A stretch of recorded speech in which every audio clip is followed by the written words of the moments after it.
All right, it's time for the Week 12 recap on this holiday morning. Going to be quick with this, at least attempt to be as fast as I can be. I think let's set the goal of 1 hour. I think I can actually do that.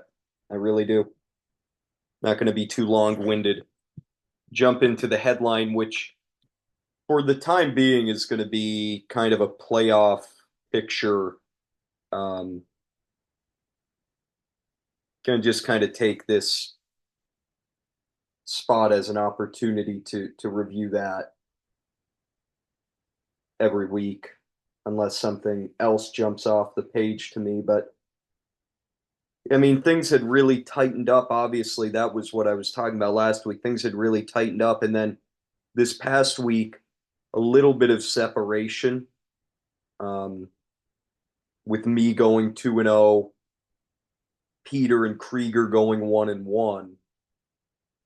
Those teams, those three teams kind of separated themselves as having a pretty good shot at this point to be in the playoff field, joining Nothdurft, of course. Nothing is clinched for any of those three, but those three teams all have to feel pretty good that as long as essentially you don't lose out, you're probably going to be in at this point. Um, but you had Larar go 0-2, and then you had Andrew and Mecca go 0-2, which made things very interesting there at the bottom. And also, of course, Klingman going 1-1. That has now created a four-team conglomerate that's fighting probably for two spots, realistically. I think, we've got four teams that are either eliminated or basically eliminated, and four teams that I feel like are pretty much in. So to me, I think there's two spots for four teams, and it's Larar, Andrew, Mecca, and Colin. I still believe Larar gets in, and then if that's the case, I really feel that it comes down to one spot for the three teams that are currently 12-12.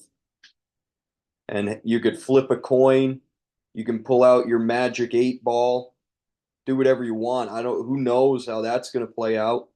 Um, you take an entire season and you boil it down to a couple of weeks, one of which will have some buys next week, and you just have no idea how it's going to pan out. And of course, too, none of those three teams will be playing each other at this point. So it's going to be very interesting to watch how that unfolds over the next couple of weeks. But yeah, it's exciting when it's this close, this late in the year, and to have three teams at 12-12 is pretty interesting for sure. But we'll jump into the matchups without further ado and start with the team that has led the way all year and was in one of the better matchups of the week. Nothdurft 130.33, defeating Horvath by 19 points, who put up 111 and a third points. And the matchup MVP, the weekly MVP, is Saquon Barkley, who had the best game of his career on Sunday night. Over 300 total yards, career high 255 rushing. He had the two long rushing touchdowns, and yeah, I mean he was just sensational, and he's gone over 30 points in 3 of his last 4 games. He's done it 5 times now this year. And it's been a strange season in the sense that Barkley's played 11 games. 6 times you've gotten over 25 out of him. But 4 times you've gotten under 13, including 2 times in single digits. Um, it's been very much either he's like, gives you a week winning performance, which it's incredible that he gives you a week winning performance over half the time. or you end up a little bit disappointed. But yeah, Barkley at this point is certainly, I think he's overtaken Henry as that fantasy MVP and kind of the consensus top guy at this point.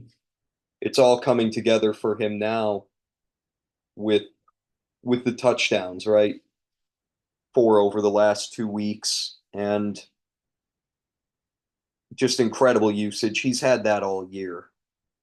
When you're going to get 25 to 30 touches in a great offense out of a great player, it's going to work out really well. And yeah, we'll see how things finish off for him. But right now, I don't think there's anybody you would rather have. And him and Lamar Jackson. Lamar had another great game with 24.35. Those two were able to really mask some flaws on this roster. Um, Kyron Williams again had a down game. Quietly, Kyron Williams, since Kupp and Nakua returned, just hasn't been great. In his last 4 games, he's had one or less catch in 3 out of the 4. That's really bad. He ended this past week a string of 3 straight games without a touchdown. So he's losing some red zone equity. He's losing targets. And he's also lost some overall rushing volume, right? Instead of the 20 to 25 carries he was getting there for a while, it's down to 15, 15, 16 the last 3 weeks. I don't know how I don't know what I think of all of that. I'm not gonna, press a panic button and say, well, he's done being elite. It's over. I don't think that that's true, but it is noteworthy that there was a reason for the change, right? It's not like this is just happenstance and it happened for no reason. It has happened because two really big pieces of this offense returned, and it's changed the way that their offense as a whole has operated. So, I mean, time will tell. I think the biggest hope for Williams is that he gets back to scoring touchdowns regularly because that was his thing for so long. Most of last year, the early part of this year, he was just a red zone machine. And I don't think there's any reason to think that he can't get back to that. But for now, I would imagine it's slightly concerning for Nothdurft that it's been 4 straight weeks under 12 points. And I think, you're hoping that that gets turned around before the fantasy playoffs come around. I still think Williams is in that same kind of back end running back one territory where he was drafted to be, and we'll see if he can get back there. The receivers had a down week. Garrett Wilson on by George Pickens. That was it was a crazy game, right? The lake effect snow in Cleveland made conditions very difficult in the second half.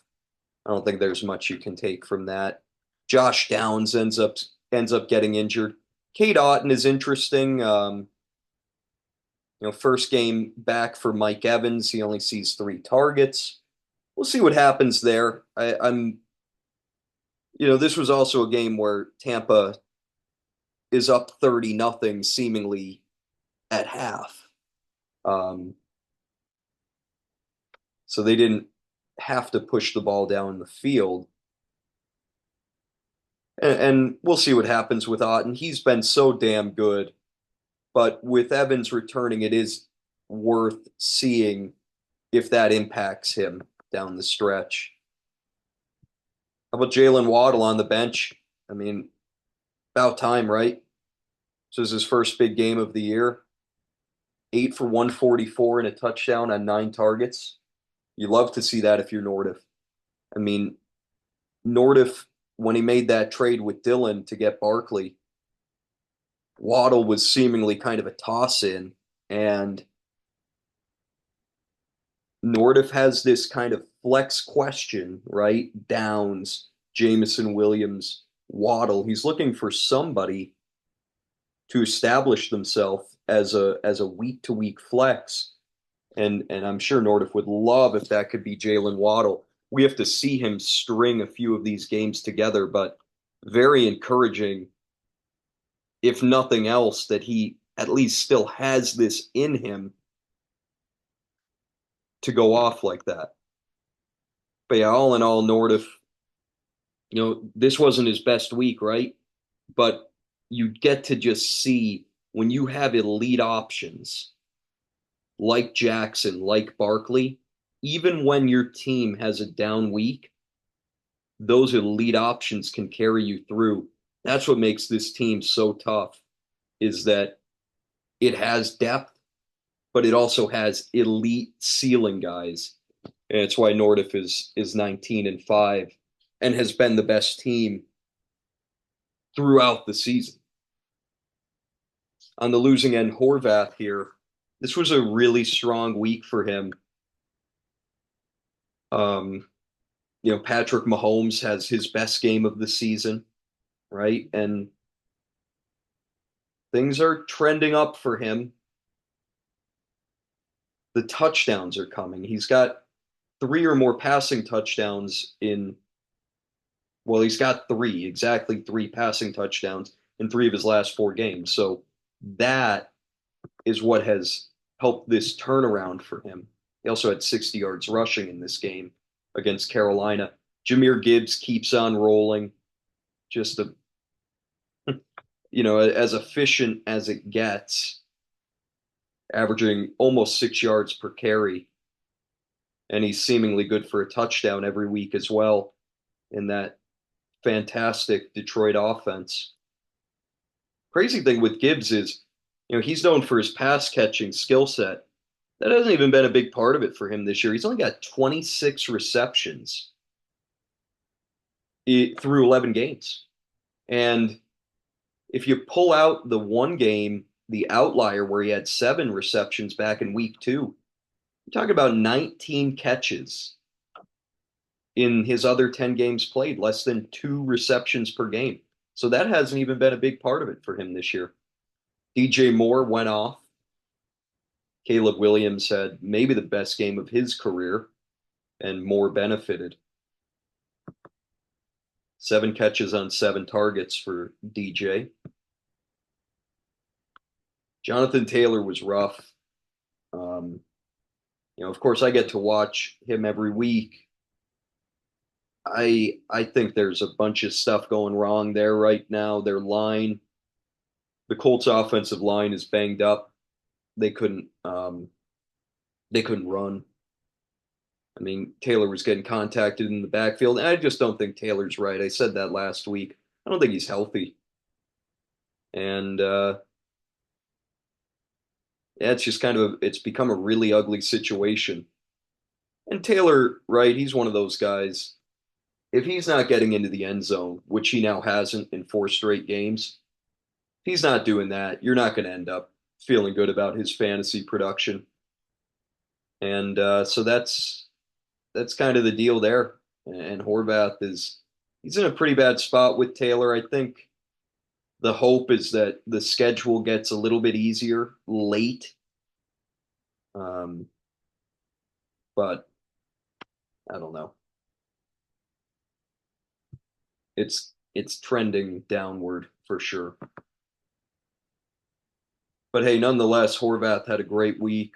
And while it's unfortunate that he ran into one of the highest scoring teams, you got to at least feel good about the team's performance.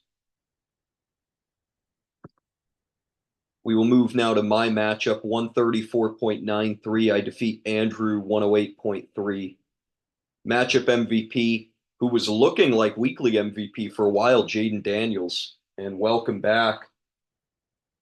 Really encouraging to see a few things from him. One, the rushing came back, 7 attempts for 74 yards on the ground. That was his third highest rushing total of the season. And you were coming off of a 2 game stretch where he had 23 yards combined. Um, he had the long week to recover, playing the previous Thursday. Definitely benefited him. Now, he got off to an incredibly slow start in this game. I think he had something like 3 points, 3 fantasy points at half. They looked ugly, and then it was just kind of a flurry. I texted Andrew at one point, like basically all of his points came on 3 possessions. I believe all but I think all but maybe 4 of his points came on 3 possessions. They essentially did nothing else all game. Um, Weird one, but yeah, I mean, I'm not going to say that this was the greatest game ever played. Like on the surface, right? You look at 33 fantasy points, you say, "Oh my God, he must have been awesome." He really wasn't. It was a few big plays, and it was a 20-yard rushing touchdown that kind of made his fantasy day. And you have that sort of fluke 80-yard touchdown with 60 of it after the catch to McLaurin late. That's not a prescriptive thing. That's, like I said, it's fluke. So I'm not going to say that Jaden Daniels is all the way back, but it was just really good to see. He seems healthy. He was pushing the ball down the field. He was running. Seems like he's finally gotten past that rib issue. He has the Titans this week, then gets to go on by. And at that point, you would assume that he should be good to go for the stretch run. They do, of course, have that ugly Eagles matchup in week 16 that I have to, if my team is still alive come week 16, I have to decide what I want to do there. But that's for another day. The rest of the team was just good. This was just a really strong week for my team. Not much defense or kicker production. I've kind of become accustomed to that this season. For whatever reason, it just seems like whoever I put in that defense and special team slot just finds a way to blow it. I left Tampa on the bench. It ended up being basically a 12-point mistake. But I did have the best start of the week, and it was nice to come full circle with Jonnu Smith after I made that egregious decision the week prior to drop him. It ended up costing me a win. It was nice to bring him back and get the production 19.2 out of Smith. And how about Jonnu Smith very quietly, now the tight end 4 on the season? And I have now rostered each of the top 4 tight ends in scoring this year. I drafted Kittle and Bowers. I've had McBride, and now I have Smith. And we will see with Smith. It's pretty wild what's going on there. I mean, he's essentially operating as one of the focal points of their passing game for sure. Him and Achan are kind of the most reliable pass catchers in that offense, which is just insane to even say. But it's the truth. Over the last, really, like since Tua returned, it's the truth. McBride had a great game. 12 catches, 133 on 15 targets. Trey McBride, the tight end 3 on the season without a receiving touchdown. Incredible feat. He does have the 2 touchdowns total, one on a fumble recovery, one on a jet sweep. But man, for McBride to be producing the way he is at that position, like the tight end is a position where historically you need touchdowns to produce. McBride isn't getting them. and he's still killing it. And again, Kyler Murray missed a wide open Trey McBride in the end zone. It's the way that Murray shits himself down in the red zone is insane. I really, the amount of I've watched, I myself have watched McBride be wide open 4 times this year in the end zone. Like, inexcusable not to hit him. Murray looking that way. Yeah, like not shit where like, well, he was never looking at him, so what can you do? No, like he's fucking looking in that direction and still somehow does not find him. It's absurd. It's absolutely absurd. One of these weeks he's going to find him. One of these weeks it's going to happen. We'll see. We'll see when. Rest of the team performed too, and I mean just in general, like to put up one almost 135 without Jamar Chase and Bijan Robinson was pretty big. I'm not going to pretend like it wasn't. I was worried about this week all year, and it ends up being one of the best performances of the season. So definitely will take that. On the other end, Andrew, um, kind of a tough 0-2 week because you put up 108.3, and Andrew himself was dealing with a rough bye situation with Josh Allen and James Cook unavailable.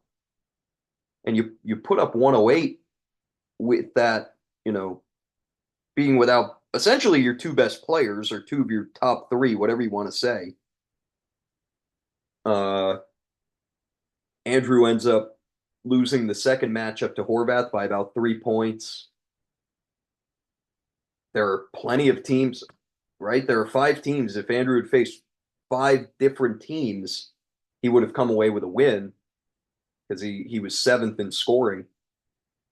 So just unfortunate for him that a week where his team kind of scrapped its way to a respectable total. It's all for naught. Nick Chubb, 2 touchdowns. I was fuming mad over the second one. I had been coming off of a stretch of 3 straight primetime games really not going my way, and I had had enough. I had had enough by the time that Nick Chubb, there's so much shit had to happen for him to score again late. And yeah, that ended up being, again, all for nothing if you're Andrew. But the only thing is you do have to say it's not all for nothing because season-long points scored could very well end up being key. And Andrew did help himself in that sense because him and Mecca are so close. They're now, what is it? It's a 12-point differential now. Mecca had been up by less than 1 point after the previous week. So Andrew was able to jump Matt, and that is a big deal. And Andrew is also now closing in on Larar. If it comes to that, he's only about 15 behind Larar now. So the points scored element of this is important. CeeDee Lamb was fine. He kind of volumed his way to 11.8, 10 catches, 10 for 67. And you look at it now the last few weeks, it's pretty I actually want to do the math on this because it's pretty gross what's going on with CeeDee Lamb over the last 4 weeks. He's got 32 receptions. 32 receptions for 228 yards. 32 for 228. That's about 7.2 per catch. And we know CeeDee Lamb is a big play guy. So for him to be averaging 7.2 per catch over a 4-game stretch is fucking ridiculous. I think I was texting Andrew about this too. Look, this isn't what you signed up for when you drafted Lamb fifth overall, but things have changed. Prescott is out. That offense is pretty bad right now. I think as long as he can give you this volume-based floor, you got to be content with that because you feel that CeeDee Lamb is talented enough that one of these weeks, if he keeps getting 12 targets, which he's done three of the last four games, and he's had now six straight games with double digit targets. You keep giving him double digit targets, one of these weeks he's going to break one. And again, if worst case scenario, I'm getting like 12 points out of him because of the volume, I'm good with that. And I hope that I get the big play at the right time. That's the way I view Lamb for the rest of the season. Lad McConkey was strong. Mark Andrews got into the end zone. Really, Andrews' team performed well outside of, Tyrone Tracy got benched for a bit. That was pretty ridiculous, in my opinion. He's the best thing they have in that offense. Come on. I know, he's had some fumbling issues, but let the guy work through that. Jesus. And they did end up bringing him back into the game late. Drake May did not fill in very well for Josh Allen. 15.7, and basically half of his points came on one throw. But the rest of Andrew's team performed, and yeah, I mean, you just move on now if you're him, and you hope that if you're Andrew, I think you're looking to finish 3-1, and if you do that, I think it'll be enough to get in. But time will tell on that. Another very strong matchup. You look at this, six of the top seven scoring teams were involved in three combined matchups. And this one here, Lohan, 123.94, defeating Krieger by just about 10 points, 113.97. The matchup MVP here is Caleb Williams, already mentioned. It's probably the best game of his career up to this point. 30.3 out of him. And, to throw for 340 yards against a pretty solid Minnesota defense it's noteworthy. Williams had shown some flashes early in the year before going on a horrible just drought of a few games where he was playing terribly. But he's starting to pick it back up, and we'll see what happens now down the stretch. With a young quarterback, you know there are going to be those growing pains, at least with most of them. And you just kind of ask, at least I do, for some good moments, and he has certainly had them this year. Williams was strong. Aaron Jones, good for him. This was his first big game in about a month. He went over 100 rushing, got into the end zone. Crazy was just you think with the way Minnesota's offense has been, it's crazy that Jones only has 4 touchdowns on the year.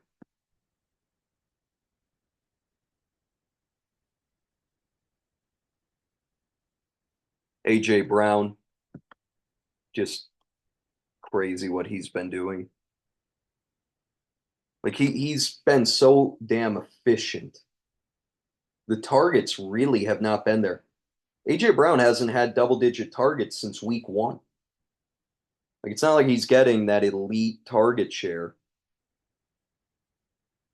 Because the Eagles, of course, have been very, very run heavy with Barkley and Hurts, as they should be. It's what's been working for them. But Brown is averaging nearly 20 yards per reception, 18.6 per reception this year. Insane. Insane big play threat. And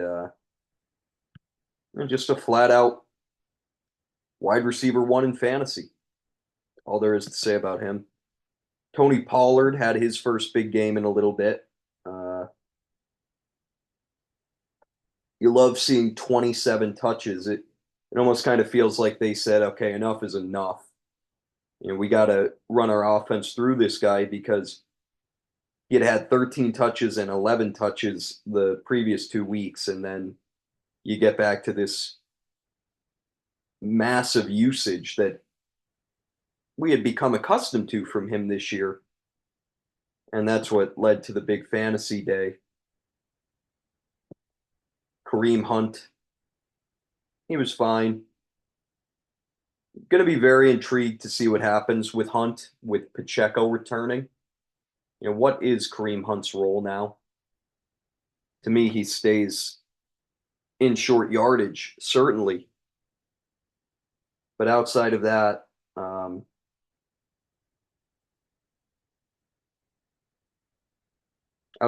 not sure. I'm not sure what that split will look like. And, it might be, I think Pacheco will get eased in, but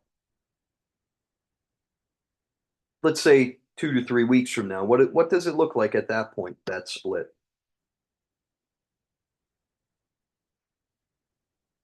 Jaden Reed, I don't know what's going on there. He's been dropping balls. He hasn't been getting targeted. 5 combined targets over the last 2 weeks. Weird, weird situation. But this was a great week for Lohan. I'm not sure if it was his best of the season, but it was one of his best, and he comes away with a 2-0 week. This was an example of, I guess, what could have been. Have spoken positively about this team.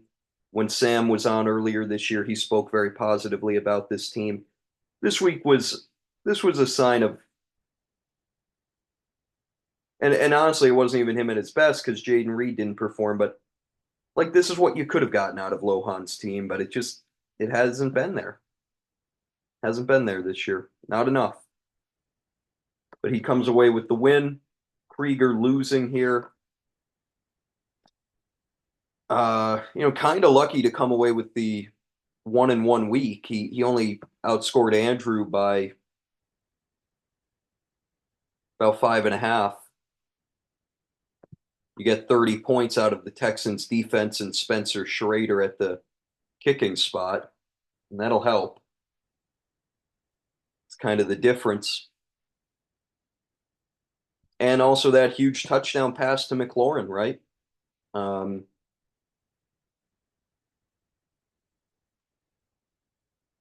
Yeah, it was 86 yards. So you get 14.9 points on that play. McLaurin ended up with 18.7. 15 of them came on one play with 20 seconds left in the game. So that's when I say Krieger got lucky to go 1-1. He got lucky to go 1-1. Josh Jacobs was a workhorse, as he has been for most of the last 2 months. 26 touches, 3 touchdowns. And Jacobs, over 20 points 3 of his last 4 games.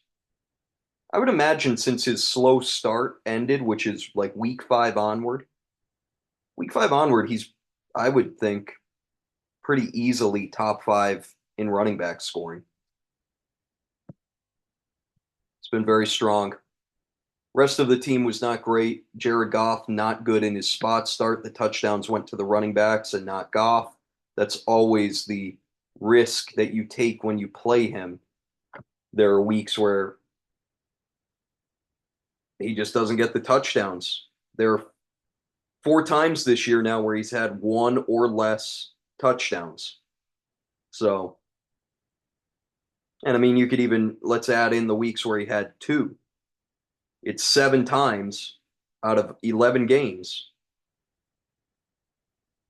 Or is it 8 times? I think it's 8 times. Yeah, 8 out of 11 where it's been 2 or less. And it's just kind of not going to get the job done for a guy who provides no rushing output. 39 rushing yards on the season. So yeah, while Goff is in an elite offense, he's playing well. And you're getting scoring opportunities and you have a high ceiling out of Goff. There's just more often than not he's disappointing for fantasy. Yeah, 3 times he has scored over 28, but what is it? 7 times under 17. Kind of frustrating because it feels like he should be usable being in that offense, and he really is not most of the time. Brock Bowers rough, it is what it is. He's a stud. Sometimes in that offense, it's just not going to work out. Deebo Samuel, I don't know what's going on. One catch, one touch, one touch. Brutal, brutal stuff out of him, and uh, it just has not gone well. That's all. That's all you can really say. If you're Krieger, you hold out hope that it can turn around, but I'm sure he's losing patience with him at this point. But all in all, I think you take it if you're Krieger, and like I said in the beginning, feel pretty good about him making the playoffs at this point, and he's still in contention to get a first round bye as well. Um, so the team's in a good spot heading into the final 2 weeks. All right, let's jump to the highest scoring team of the week. Dylan, shocking the world. 137.58 to 83.49. He defeats Sam. Matchup MVP here was, I guess, Cortland Sutton, 25.7. I don't want to say Will Lutz, but I'm not going to do that. Will Lutz, by the way, was the best ad of the week, 22 points out of the Denver kicker. But Cortland Sutton, let's get back to him because he has been on a roll since that game where he had no targets against New Orleans. He has been amazing. 8+ targets in 5 straight, 3 games of 97 yards or more, 3 touchdowns in that 5 game stretch. He's up to the wide receiver 8 on the year.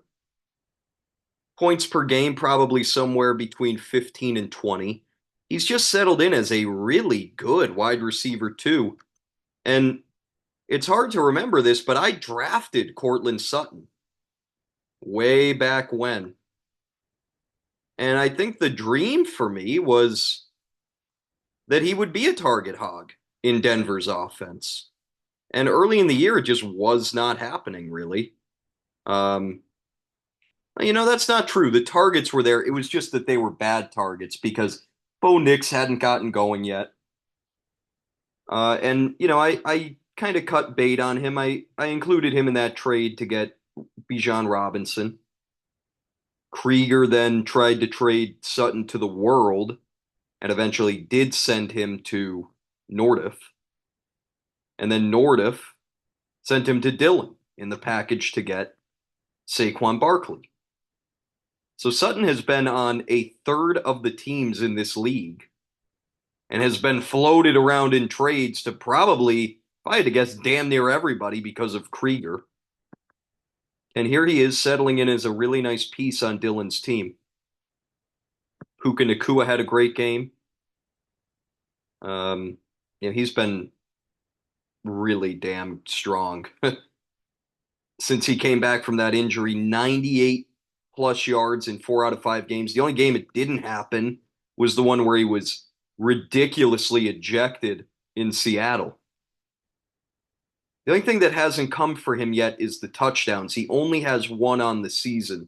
If he had more, if he had 3 or 4, the fantasy production right now would be incredible. Eventually, he's going to start getting them with his ability and with the targets he's getting. TJ Hawkinson had a nice game. David Montgomery scored. You look at that trade that Dylan made, and it's easy to look at it and say, Jesus Christ, how do you trade Saquon Barkley? But in all honesty, I think it's kind of been a win-win trade, right? Like, again, Sutton has been awesome. TJ Hawkinson has been he's been a strong tight end. Uh, David Montgomery just keeps chugging along as a great running back too. Stevenson has not been very good, but at least he has his moments, and when he scores, he's pretty productive. So I really at this point, while it's kind of rough to trade away the fantasy MVP in essence, Dylan did do pretty well in getting four usable pieces and two guys in Montgomery and Sutton who have been quite good since that acquisition. Great week. Yeah, I mean, Dylan, he picked up Packers defense as well. End up getting about 14 out of them. Herbert was, fine. Felt like it could have been more. He got off to a really good start. Things slowed down a bit. Just, yeah. I mean, there's a reason this was the top scoring team of the week, and Dylan improves to 9 and 15. Sam ends up on the wrong end, and basically nothing went well. Devon Achane performed. When doesn't he? He had um, yet another week where he killed it as a receiver with the two receiving touchdowns.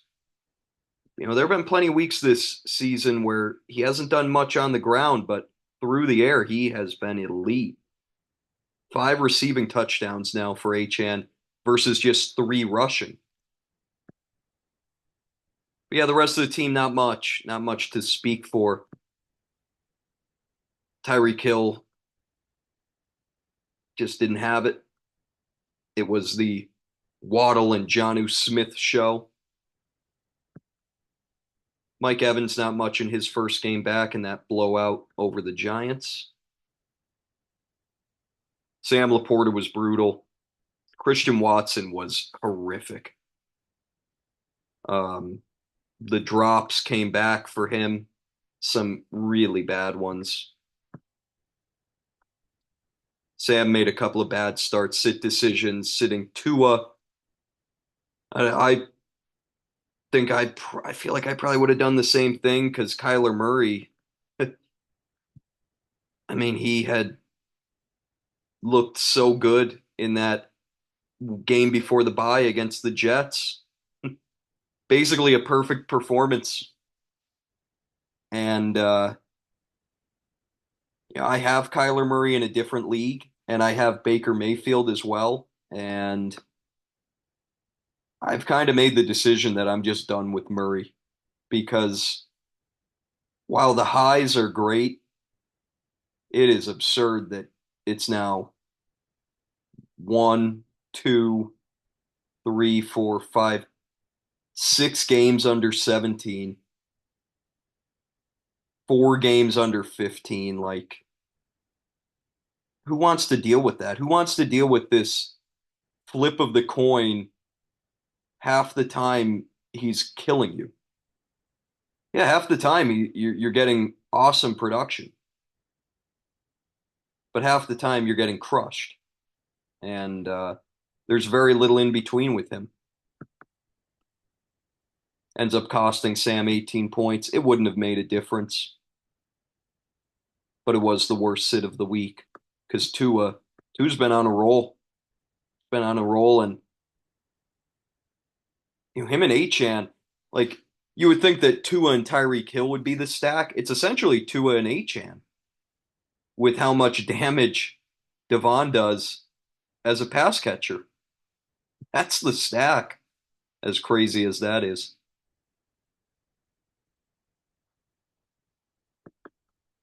Sam falls to 9 and 15. And then what we have remaining here is basically the best division in the league, but all 4 teams were horrible this week. And that's the division with Colin, Mecca, Peter, and Larar, where all four teams are 500 or better, but all four teams scored under 101 points this week. Colin, just a must-have win, 100.85 to 96.22. He takes down Matt Mecca and improves to 12 and 12 while dropping Mecca to 12 and 12 himself. Those teams now tied. Matchup MVP in what was, again, this was not a great week. Jackson Smith and Jigba at 16.7. Smith and Jigba really developing into a stud before our eyes. 3 straight games, 16 and a half or more.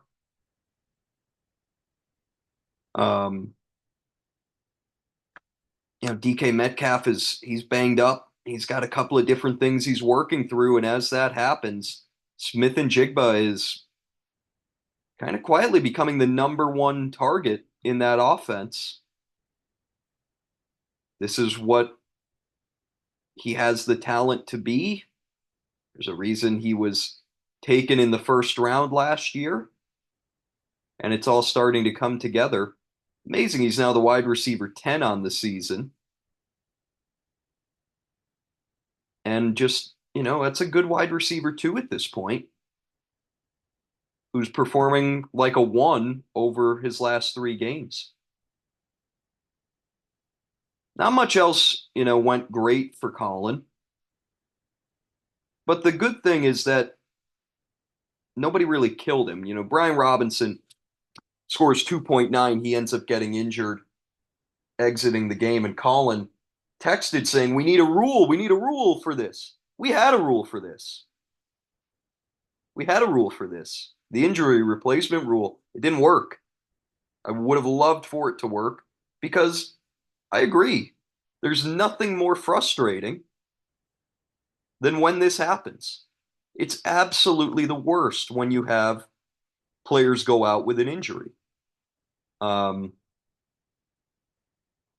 there's just really no way to combat it. And we're playing a game that is very luck dependent. And you try to cut out as much of the luck as possible, but there are some things you're never going to be able to cut out, and this is one of them. Injuries, and more specifically mid-game injuries. It's just an unlucky and unfortunate thing. Not much you can do. Not much you can do. I understand the frustration, but we tried it, it failed, and that was that. Michael Pittman gutted his way to 12.6 points. It was his best game since week 5. Actually, it was his second highest total of the year behind week 4. So that was well timed. Let's say Pittman scores his season average of 7.6. Colin ends up losing this matchup. So big to get, a little bit of extra production out of Pittman. Zach Ertz scored. He's quietly been pretty damn good this year. Just a solid tight end. Nothing special, but 4 of his last 6 games in double digits. Just kind of getting the job done. Colin needed this win. He got it. And it puts him in a tie for the final playoff spot with Mecca and Andrew. Speaking of Mecca, he loses here. Kind of a tough situation for Matt. No Chase Brown. No Isaiah Pacheco. No Taysom Hill. He made a great ad, and I mentioned it last week. Loved that he had picked up Amir Abdullah because, it did look pretty clear early this past week that both Madison and Zamir White were going to sit. And that left it where it was likely going to be Amir Abdullah's backfield to own. I ended up starting him in another league. He was great. You get 15 points out of him. The receiving touchdown, 5 receptions.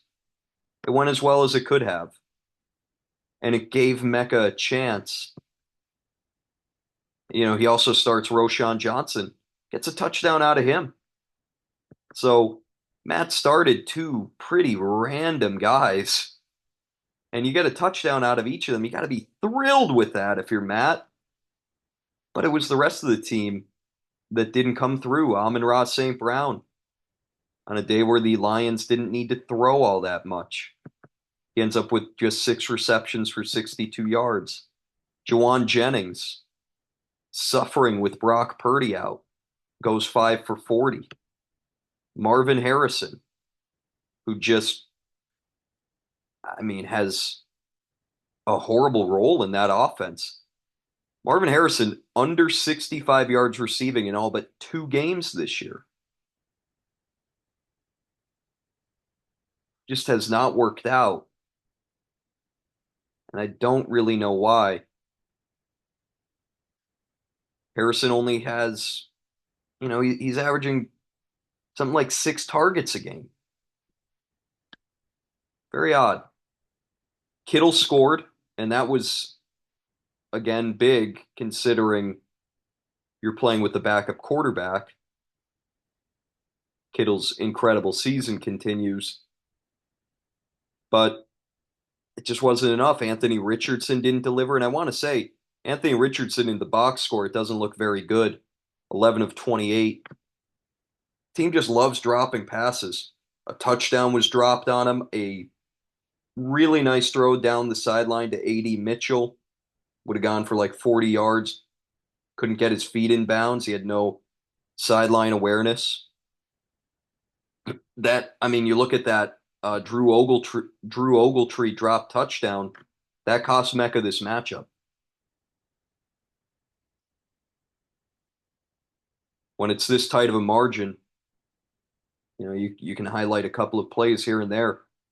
No shot should it have been dropped. It was right to his numbers, and I don't know what happened, frankly, other than he's not good.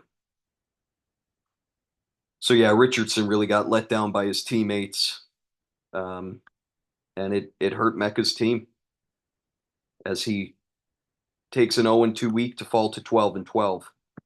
One last matchup, Peter 97.15 defeats Larar, who put up a measly 60.62. Matchup MVP is Bucky Irving, 24.2 out of Bucky. Just been really a good running back to a guy that Peter bought in on early, the first FAB period of the year, dropped 20 on him, and it's been a great move that has, helped. Peter would have been in trouble at running back too, and Bucky Irving has really stabilized that spot for him throughout the season. Yeah, Tank Bigsby had some moments, but when you look back on it, Bigsby's really only had 2, maybe 3 good games. Irving has been the one that has been stable. And Peter needed that production out of Irving. He really didn't because his opponent scored 60 points, but the rest of this team did not perform. Jalen Hurts, the touchdowns didn't go his way. They went Saquon's. Hurts ends up with just 1.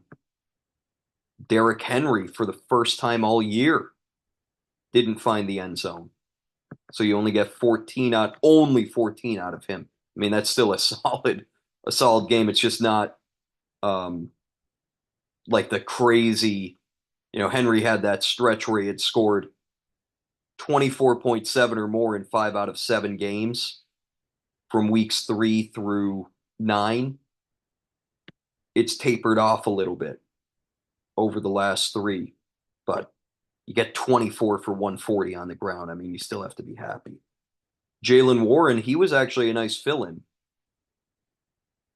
and he found the end zone. But then you go back to the receivers, had a rough showing. Metcalf, again, playing through some injuries. You only get 7.9 out of him. And Justin Jefferson, I didn't watch this game. It seems like he was just getting double teamed all day long from what I've seen. Um, Other guys benefited, Hawkinson, Addison. They ran the ball effectively. So it just wasn't Jefferson's day. And it's been three disappointing fantasy showings in a row for him, but he'll get it going soon. So yeah, Peter able, because he faced a really atrocious opponent this week, able to survive a bad week of his own. For Larar, I mean, really, what can you say about this? He didn't have a quarterback this week. Not going to sugarcoat that. That's atrocious. And just really not something that should happen. But I it is what it is. And the tough part for this, if you're Larar, is this was a winnable matchup. If he had picked up Darnold or Stafford, and then either Packers or Titans defense, all of these were available come Wednesday, I believe. Let me make sure on Packers defense. So they were not, but they became available on Friday. So Darnold and Stafford and Titans defense were all available on Wednesday, and then the Packers defense became available on Friday. If you end up adding two of those four, you win this matchup. And then Larar would be 14-10, and Peter would be 13-11. And it very seriously could end up being the difference in making the playoffs. And the other thing, too, that Larar did to himself is he crushed his season-long points scored situation. Already mentioned that Andrew, who's only a game behind Larar in the standings, is only 15 points behind Larar. Mecca, a game behind in the standings, is only 27 behind.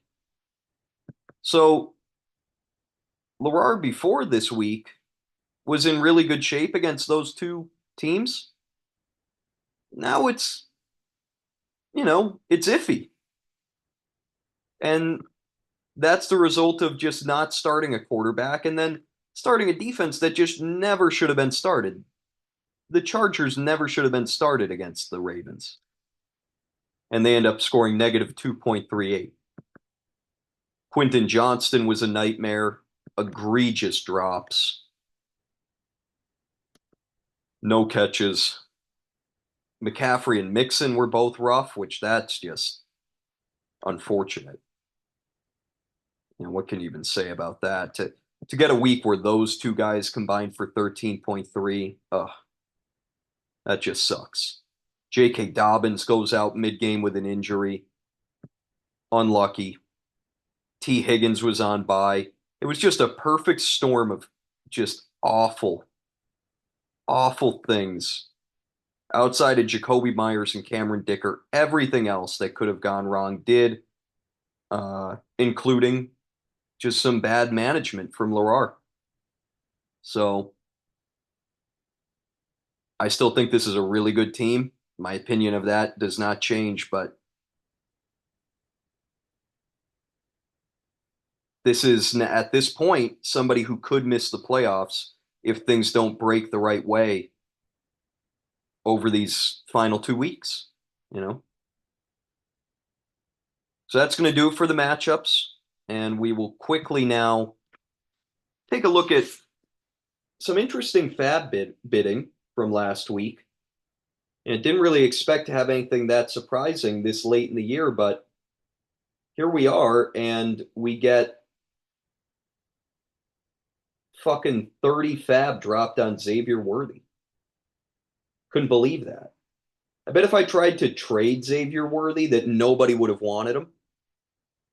But somehow he goes for 30 FAB, and Horvath, who came in second on bidding, put down 29 for the man. I couldn't believe this.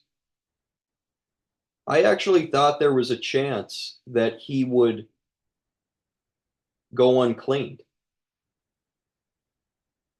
Uh, but no, went for a huge bid.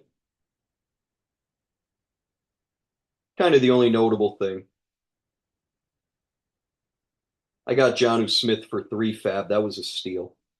Andrew with a great move getting Cardinals defense for 6. Nothing else really of note.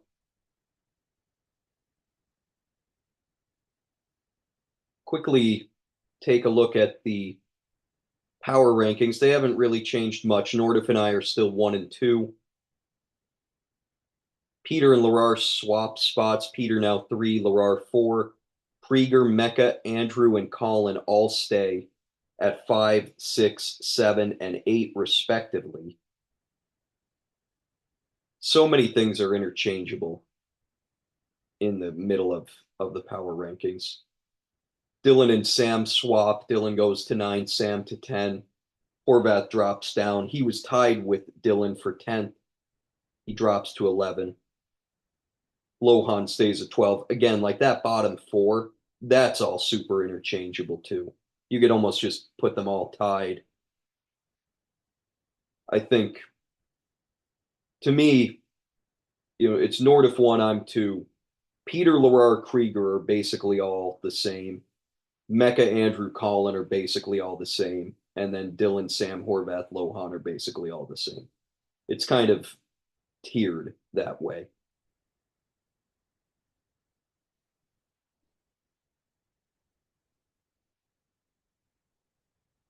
Quickly look at just the playoff picture.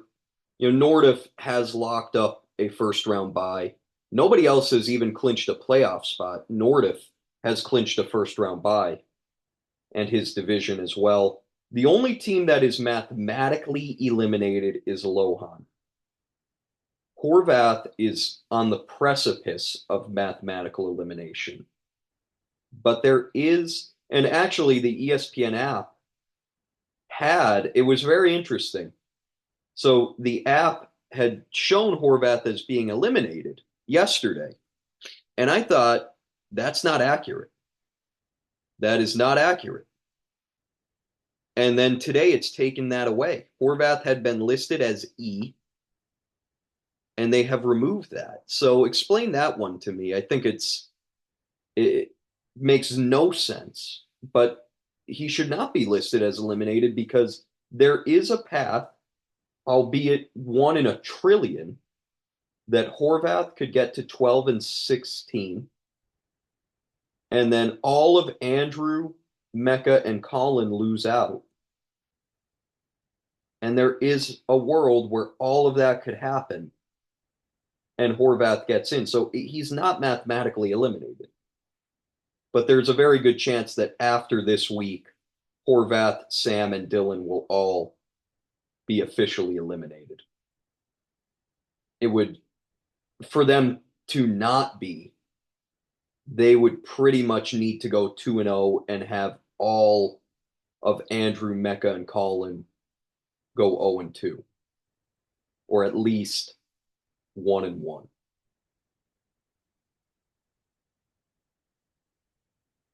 At best, 1 and 1. So yeah, that's the playoff picture right now. We'll take a look at the Week 13 matchups. Not many intriguing ones. Obviously that division where all 4 teams are 12 and 12 or better is very interesting. Starting with Larar against Mecca, I think that is the matchup of the week on paper. Just because if Mecca were to win that, things get very interesting down at the last couple of playoff spots. Peter Colin, of course, is also really big. Peter could theoretically clinch his division this week, but he also could fall out of first place. I mean, he could be in again, he could either clinch it or he could end up being in kind of a bad spot for his division. That's how close things are. Nothdurft takes on Lorran, so that's the best record against the worst. The Lorran's team trending up. Krieger Horvath is an interesting one. Horvath looking to play spoiler there. And then you've got Andrew Sam, another spot. I'm sure Sam would love to pick up a win and hurt Andrew's playoff chances. And Dylan going up against me. Dylan coming off of that great week, trying to make my path to a first round bye a little bit more difficult. So everybody has something to play for, even if it's just, wanting to kind of fuck up the season of somebody else. There's always something to play for in this. And if you're at the bottom of the standings, you want to avoid being in a situation where you have a first round bye in um, the consolation ladder. Well, that's going to do it. I said my goal was to get this done in an hour, and I think I basically achieved that. We'll see exactly how long this was, but I'll get this sent out to everybody, and hey, enjoy the day, enjoy time with those that you care about, and we will see how things play out over the next 4 days because we have quite a bit that needs to still be figured out in this league, and maybe we'll get some of those answers this weekend. All right, take care, and we'll see you in a week.